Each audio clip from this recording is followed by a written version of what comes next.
Hello! Hey guys, so for today's devotion, we are going to open up in our Bibles, if you have it, to Psalms 121, verses 1 and 2. Okay? So I was thinking about this. I think, again, I want us to go ahead and start off with the daily motto. So who's going to start with me? All right, let's do it together. Today is going to be a great day. Great things are going to happen to me and through me because Jesus lives in my heart. I am a rancher and I will seek out lost and lonely people to share and show God's love. Oh my goodness, what a great day to love those that we're around day after day after day. This is a beautiful time to be sharing and showing God's love with our family members and even with our friends by perhaps sending letters, text messages, sending them a video, an email. Share and show God's love, and please reach out to Miss Terry or myself and let us know what you're doing to share and show God's love these days. Sound like a plan? Awesome. Okay, so as I was saying, we are going to be reading from Psalms 121, and specifically we're going to be focusing on verses 1 and 2, but I'm going to be reading a little bit more of the chapter to help us get the hang of it, okay? So Psalms 121, verses 1 and 2. This is what they read. I will lift up my eyes to the hills. From where does my help come from? My help comes from the Lord who made heaven and earth. So the psalmist here is asking almost like a question. Where does my help come from? Life looks really tough right now, and there's hills and mountains in front of me that's symbolizing trouble. Where does my help come from? I don't get it. I'm surrounded by trouble. And all of a sudden it's like, bing! A light bulb comes on. I wish I had a light bulb. Bing! A light bulb comes on, and he's like, oh my gosh, my help comes from the Lord, the maker of heavens and earth. If he's able to make the heavens and the earth and make me, he is able to give me the wisdom, the peace, and the understanding to get through this situation. It's amazing. So if we read further in Psalms 120, in Psalms 121, we see that the author and the circumstances, we see that the psalmist, that's the guy that wrote the Psalms, he's called the psalmist, he strikes up this thought of like reassurance of who God is. And in Psalms 121, it says, God is our helper. God is our keeper. God is our protector. And he is also our preserver. Preserver means someone who keeps us safe from danger.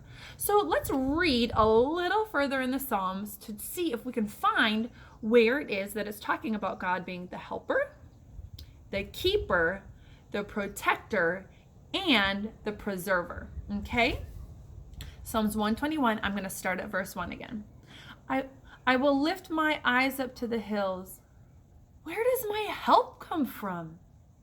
My help comes from the Lord who made the heavens and the earth. He will not allow your foot to be moved. He who keeps you will not slumber or sleep. Behold, he who keeps Israel shall neither sleep or slumber. The Lord is your keeper. The Lord is your shade at your right hand, right? Shade protecting you from the sun. He's protecting us from the things that might burn us, harm us. The sun shall not strike you by day, nor the moon by night. The Lord shall preserve you from all evil. He shall preserve your soul. Let me pause for a minute. Do you guys remember what preserve means? Preserve is someone who keeps you safe from harm or danger. The Lord shall preserve your going out and your coming in. So he's preserving you when you're going places and when you're coming back from places. From this time forth and forevermore, he will protect you in your going out and your coming in. Wherever you go, the Lord will protect you. So you guys can remember that in times where you're frightened, there's no need to fear because God is near. He protects you. Wherever you go, in or out, he is there. So God is our helper. Can you guys put up your fingers with me?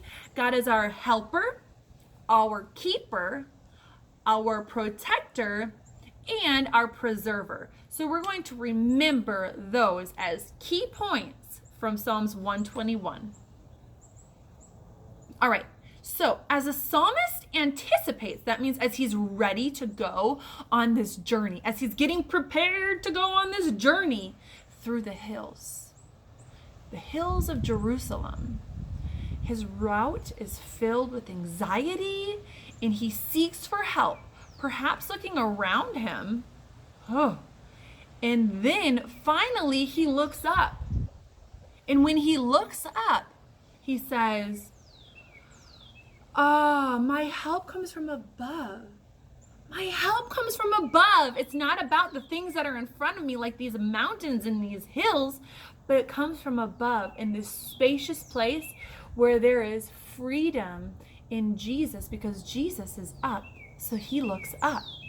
So he looks up and he says, my help comes from the Lord. Both nature and a person's very life are God's handiwork. He has the power to help his people. God has the power to help you. In handiwork, as I just said, handiwork means that God's created you, he's mastered you, he's formed you. Look at yourself, your beautiful self.